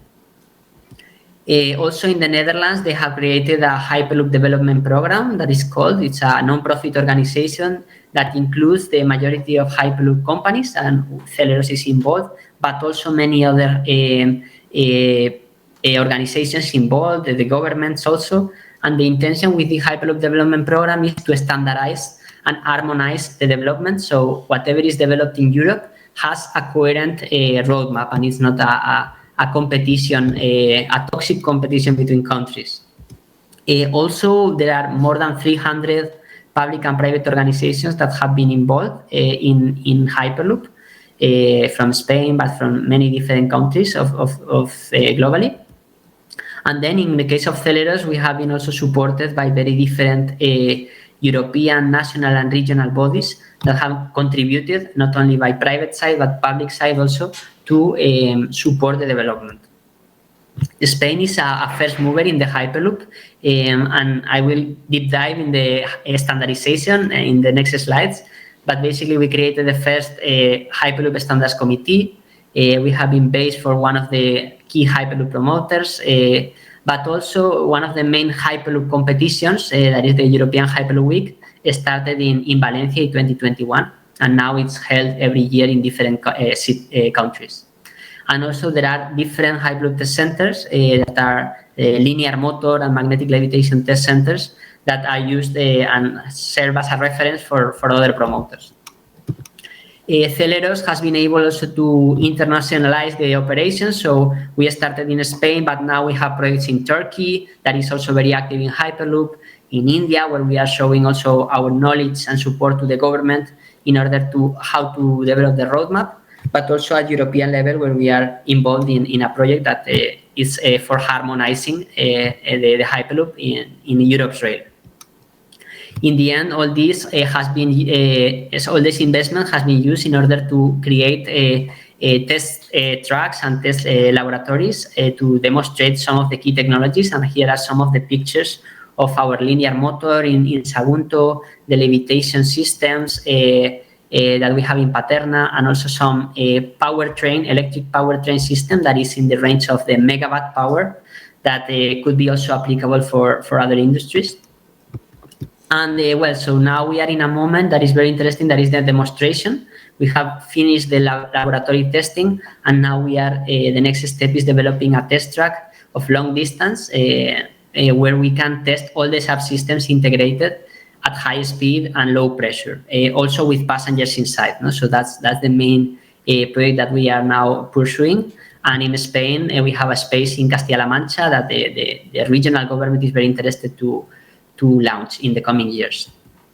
And also I wanted to speak about the spillover effect. So when we talk about Hyperloop, we are talking about fully electric system, fully automated, guided transport system, infrastructure. We are talking also about batteries. So all these subsystems can be used and can have spillover effects on other transport industries. One of them being, for example, the railway, but others like electric aviation, electric tracking, and autonomous transport. And in this sense, so the development of this technology is also supporting other sectors. Regarding the standardization, and that will be... Vicente, sorry to interrupt, just 5 minutes, please. Yeah. Okay, perfect. Yeah, so I will explain in 5 minutes the standardization process. This is a success case, in my opinion, of collaboration at European level on an emerging transport industry. We started in 2016, where we started founding the first Hyperloop companies. And at first, we were a bit on competition mode.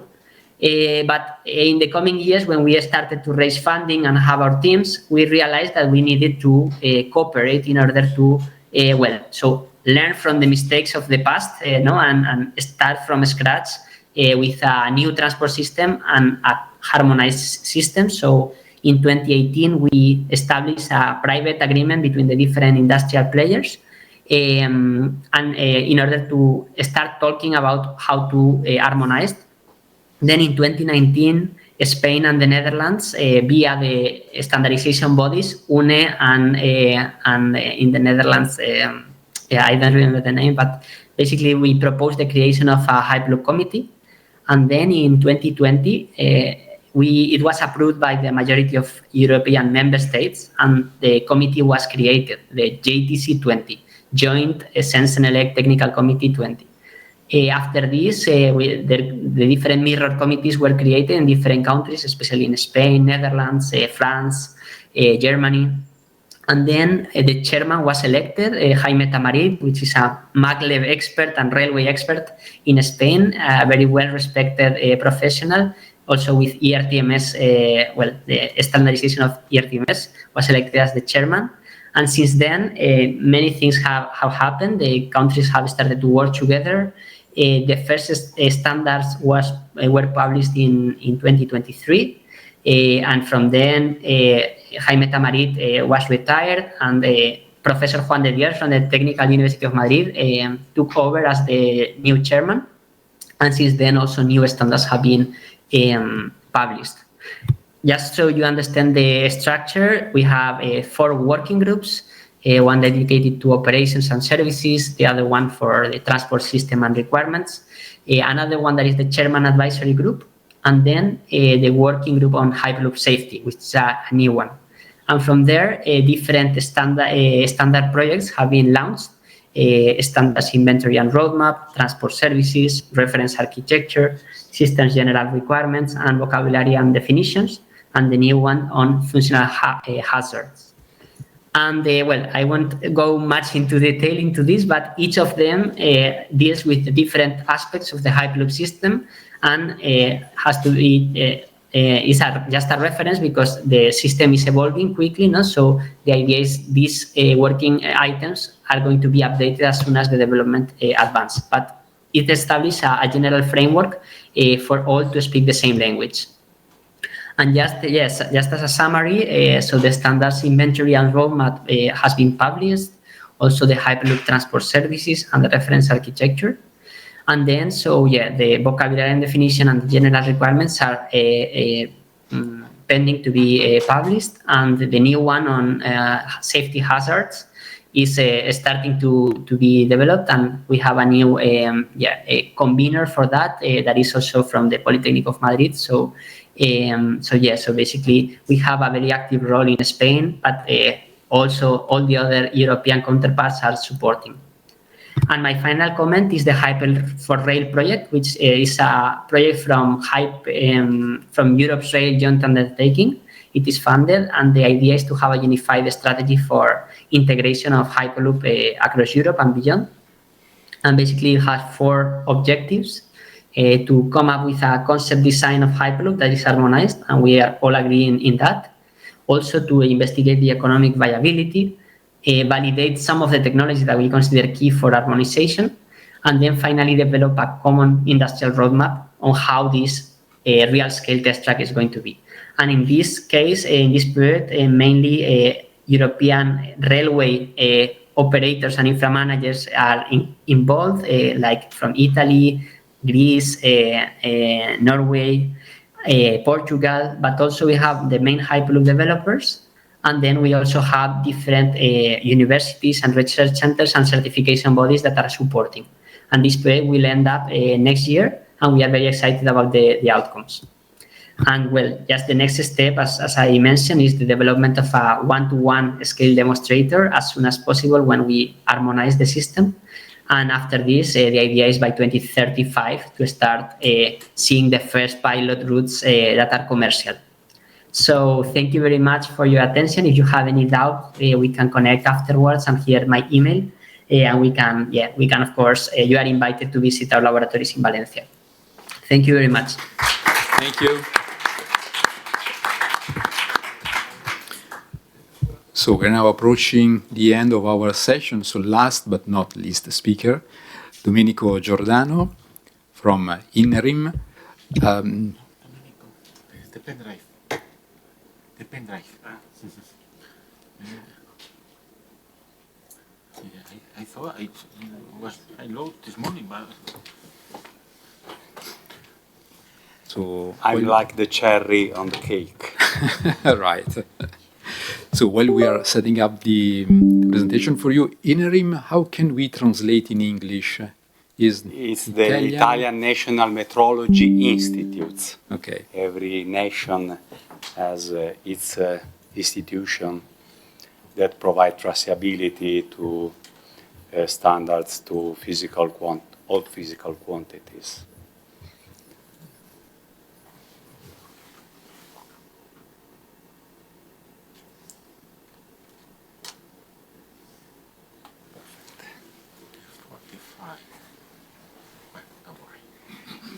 Before the last presentation, I was worried about my topic that seems to be out of this panel, but thanks to the previous presentation, I can say that maybe.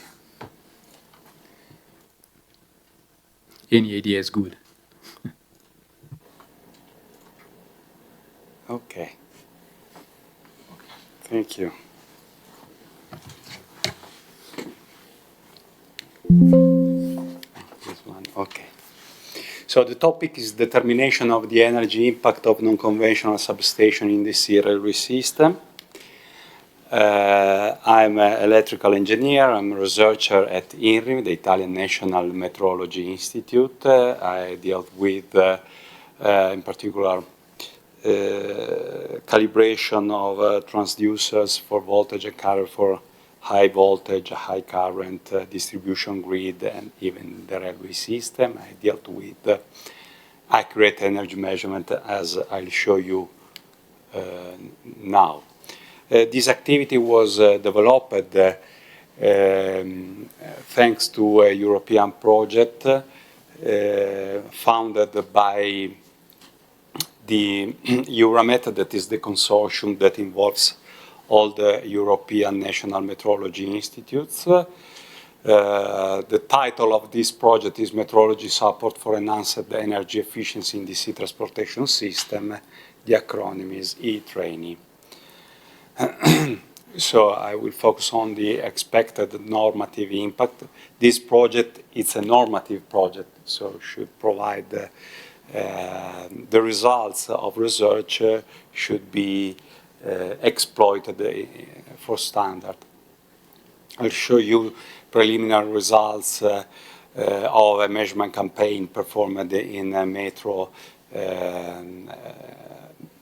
de Madrid line, and the holistic approach to evaluate the impact in terms of energy of a reversible substation.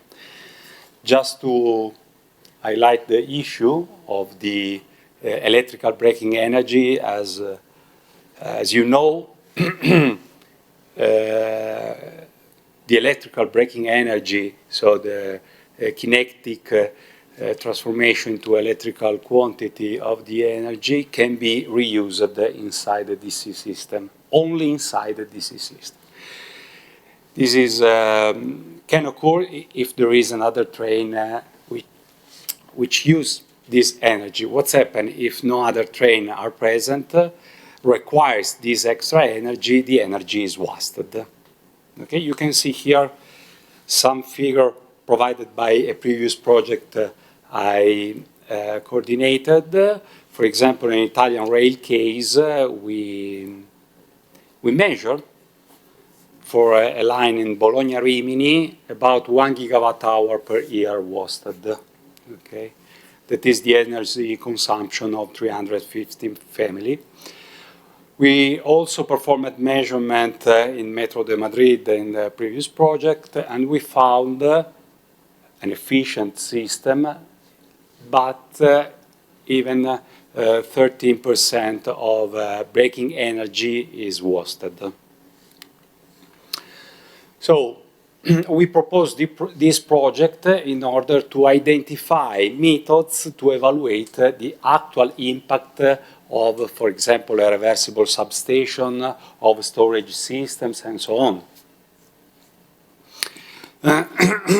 So there is a more metrological objective in which we try to develop and to provide traceability for such kind of measurements.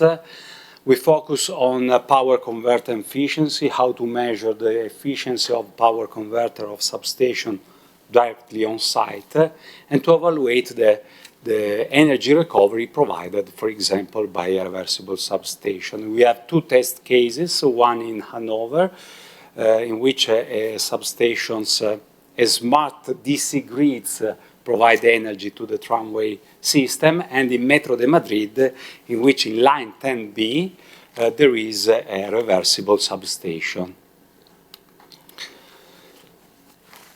Which is the impact, the expected impact for the standardization? We could provide guideline for the evaluation of the efficiency of the power converter, and the ICTC 9, the working group 50 is working on this. The ICTC 14 is the technical committee devoted to a power transformer. And this is another interesting topic because nowadays the waveform is no more sinusoidal, so the losses, the approach to evaluate the losses is different from the past. Okay? And there is another at IC level project team 634677 who is developing a standard for reversible substation. So we are in line. What we did along line 10B in order to evaluate the actual energy saving provided by a reversible substation, you can see here the line 10B is 15 kilometers Okay, you see all the station. In red, you can see the a station in which there is a substation that supplies the energy to the 1.5 kilovolt catenary. In green, the reversible substation was placed in the middle of the line. So we installed with the compact trio, so with the National Instrument devices, 5 measuring point. You can see the electrical quantity recorded at 50 kilohertz, so the sample frequency was 50 kilohertz for a long time, almost a month. So we have a lot of data. Okay, this in order to determine the power flow. You can see here a picture of this box in which there is the compact trio that collect measurement and store the data on board directly in SD card. You can see here some picture of the installation. So we perform also, we capture also electrical quantities on board train, few trains, not many trains. This allows us to, let me say, to implement an holistic approach in the sense that we perform measurement both in substation and on board in order to follow the power flow. Okay, here you can see in the conventional substation where we measure the current and the voltage, and in the reversible substation is a conventional diode rectifier substation with an inverter parallel connect that allows the energy to flow on the 15 kilovolt upstream grid. Okay? Let's see, just to show you some the behavior of the electrical quantities. What's happened in the reversible substation? You can see on the left side we are in the traction stage. We call it traction stage, in which the voltage, the blue line, is lower than 1.6 kilovolt. Okay, so it means that the substation is delivering energy to the grid, to the DC grid, to the tram, to the metros. Okay, then for some reason the current absorbed, provided to trains is reduced, the voltage increases. It means that some train is braking, so is generating energy. Okay, we move in the green area in which the diode is counter-polarized, so the substation is switched off. Okay, you can see that the current, the purple curve is the current provided by the rectifier comes to 0. And then immediately the voltage increases, the blue line increases, and you have the switch on of the inverter. It's controlled, the inverter, so the current increases slowly. Probably this is due to avoid oscillations and so on. The system should be stable. So we are injecting a high amount of power for a short time. Okay? You can see here then that voltage falls down. It means that some train which is braking stop the braking stage. Okay? And the inverter goes to off stage. For example, the first question is, when the black line falls down and the voltage is down, it means that the braking stage of some train is completed. So the current we are continuing injecting in the 15 kilovolt is provided by the grid or is provided by a train? Because if it's provided by a grid, it means that we are injecting a current which is taken by another substation. Okay, so you take it and you inject. It's not so efficient. You can see here the peak of the power. So you have a lot of power. My God, a lot of I have 30 minutes, no? Because I haven't one presentation less, right? Okay. So just to show you that you have a high power for a short time. Okay, so you have to manage this power. We performed measurement in substation on board train. You can see here a comparison in La Moraleja station, which is in the middle of line 10B. And in blue and black, you can see a comparison between voltage measured on board and in substation when the train is in La Moraleja substation. Stopping. So you can see the overlap. We synchronize because we have two kinds of measurements. One provided by the substations, and all the measurements are synchronized by NTP. But for the measurement on board, there is not a synchronization. So we synchronize in offline during the analysis of data, the data on board and in substation. This I need 30 minutes to explain this. Because, let me say this. What's happened if a substation, a reversible substation works well? Okay. We should avoid that the substation take the energy exchanged by trains, because for the efficiency is better when the train is braking to have another train that is accelerating that use this energy. But what's happened if you put a reversible substation? Maybe it can capture this energy, so another substation should provide the energy to a train. So in a worst case, when the substation works, you can see that the energy provided by the other substation increases. This is strange. I put a substation to reduce the bill, and I have the energy that increases, because that substation is taking the energy that was provided to an accelerating train. So here you can see that the system is quite good, because you can compare the situation. You can see all the substations that provide the energy. 12 of March, the reversible substation is switched on. 13 of March, the reversible module is switched off. Okay? And you can see that the energy provided by the other substation does not change. Okay? This is good. It means that the system works well. You can see maybe better in this slide. If you compare, we have a wick here. And you can see that the megawatt hour provided by the substation, all the substation is more or less the same, except for the weekend. Okay? 6.5, 6.8, 6.5, 6.4 for the north station.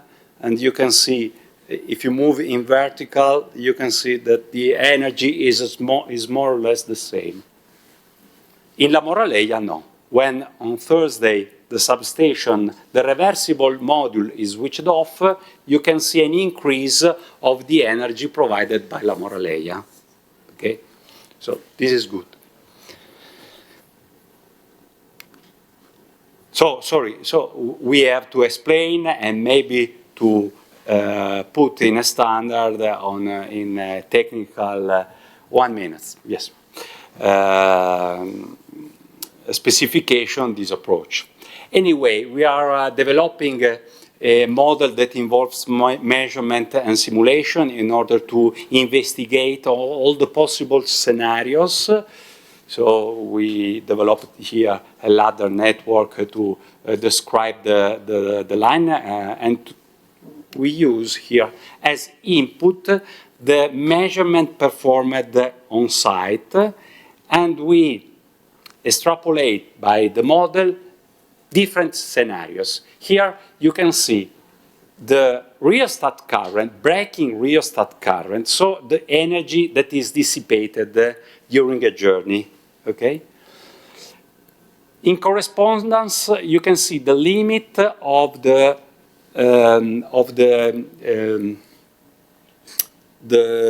braking rheostat control system.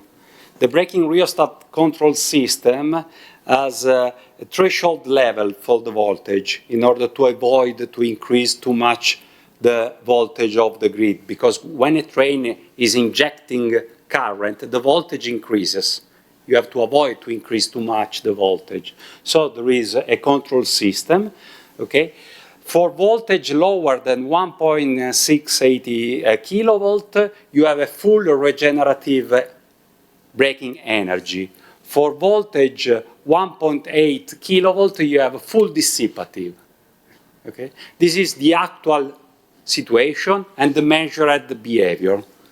What's happened if I reduce a little bit, I move some threshold level? You can see here the decrease of the current injected in the braking rheostat and so dissipated.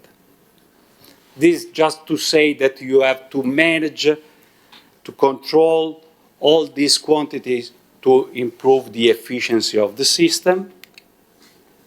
Here there are the conclusions that mainly I already summarized. We have developed this synchronized distributed measurement system. Through the combination of model and measurements, the idea is to provide for the standardization an approach for the determination of the actual impact of reversible substation or of non-conventional substation. That's all. Thank you for your attention.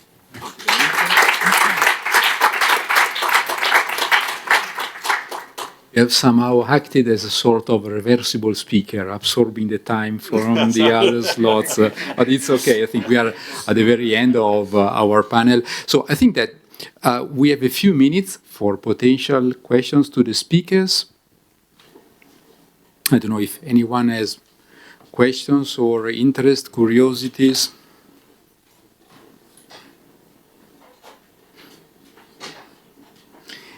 Even if the time plays against us. So I think everybody is looking for concluding the panel and going home. If there are no questions, I'd like to ask to all the speakers, actually, because I think it can be discussed under different point of views. What is your feeling or expectation about the introduction of AI in the different fields or topics you have discussed, meaning the role of AI in cybersecurity to, let's say, protect the asset and defend the systems, as well as the use of AI for attacking, for helping the bad guys to penetrate the system. Do you have a specific position on that? It's an open question to everyone. From Moxa's side, of course, we are aware about the situation. Of course, we are researching. We don't have any solutions when talking about having AI for attacking. But of course, we have a good consideration, as I believe some guys here, like Silos, already do, to use AI for defending. But we understand that, yes, it's natural and is a path that one have to go sooner or later.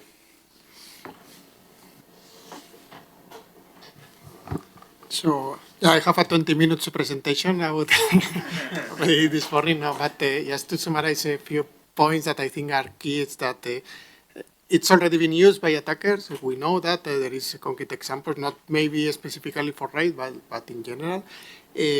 And there is solutions as, for example, we are using it for several things on the solution. We are using it to classify automatically the assets on the right category. We are using it to detect anomalies. So there are many use cases that can be already used. And in the end, it's just another tool. It's an important tool because it's changing a lot of, it's changing the paradigm on how we do some things. But again, it's just here to help one side or the other. So we need to take the opportunity also from the defender's perspective to really use it.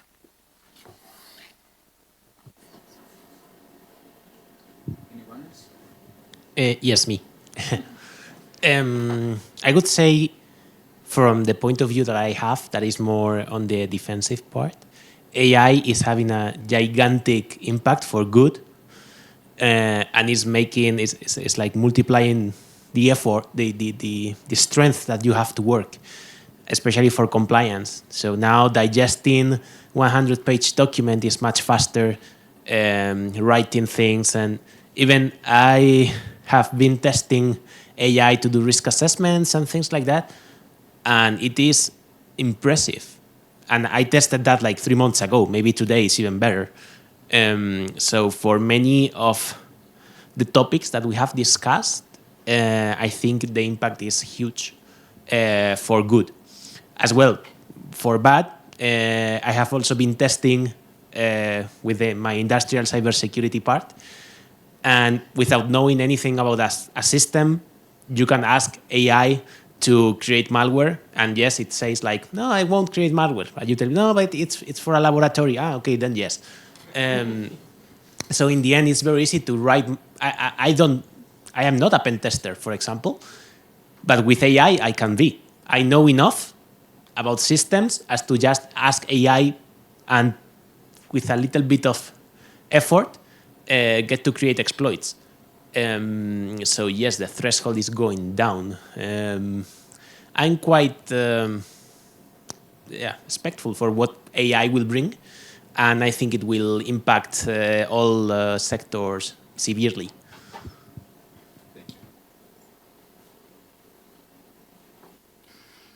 Any other comments or questions?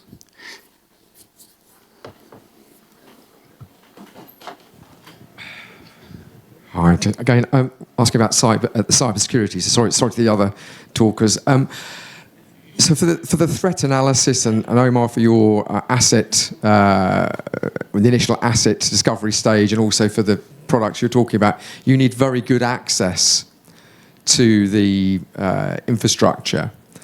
I wonder if you could just tell us a little bit more about what's the approach for doing that. Obviously, you need to show that you've got a suitable level of accreditation to show you've got a high level of security in your products, but you do need to have a good relationship. You do need to work out where you're putting the probes in the network. And I wonder if you just tell a little bit more about that, how you go about that relationship, how you go about where you can practically place probes, because that has a big influence on what you can discover as well. So I'd like to know a little bit more about that, just from an academic that would like to learn more about how it works in industry. Would be really interesting. Yeah, sure. So there is two folds for the question, how it was done, because at the beginning, of course, the company started with zero knowledge and zero access there, and you need to build up that, and it was at the initial years through doing a lot of pilots and collaboration with the industry and investment to be able to get access. Once you have the product built, now it's easier in the sense that it's a product that is working, you have the proof that it's working. So if the client really wants you to, really wants to use the solution, it will find a way that you are deployed there. And, but still, it needs a kind of initial consultancy to identify which are the points of the networks where there is the data interesting to be monitored, because you cannot monitor everything. So you need to really understand the system, and then identify from which switches you want to get a copy of the traffic to do the monitoring. And for that, you need also some collaboration with the operator or the infrastructure manager. But it's true that for research or for academic institutions, it might be very challenging to get access to real environments to test it. So I would more tricky. Yeah, I wasn't expecting to get access, more just trying to find out how you know, where you're placing the probes. And I suppose you've answered it. It's by having a relationship with the company, so that you can find out where exactly the probe should be placed. Yeah. But that must be a somewhat difficult task when you initially approach a new company, because they have to trust you. You need a lively discussion to understand what are the objectives, what you want to do, then to identify where is this, which data is interesting. It can be inside of the trains, it can be on the data centers, it can be more on the tracker side. It depends really on what specifically you Right. need to, and for that you really need to discuss and to have a collaborative approach with the client. Also, it's not the same for a main line than for a high speed, that for a metro, a light train. So every environment, it might have their own differences that you need to assess as well. So very much it's bespoke to each customer, effectively, a product like that. Okay, thanks. That's really useful.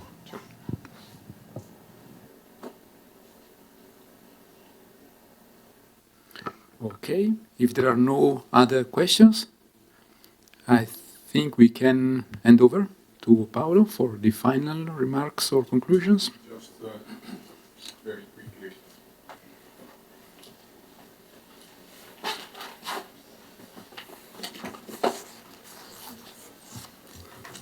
So I'm happy to see that there are some very strong people who heroically are still here in the room, and I hope this was worth your effort. And I think we had, in my opinion, of course, a very good workshop with a lot of different topics related to ICT, but from many different aspects.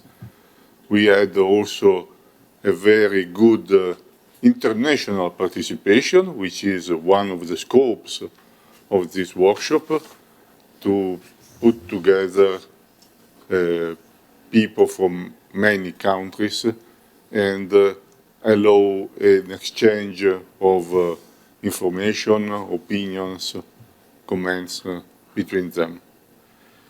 I think after thanking all the participants, all the speakers, which were really very good, I think the level of the presentations was high, and we could listen to a lot of interesting concepts and important information. I wish to thank also all the sponsors.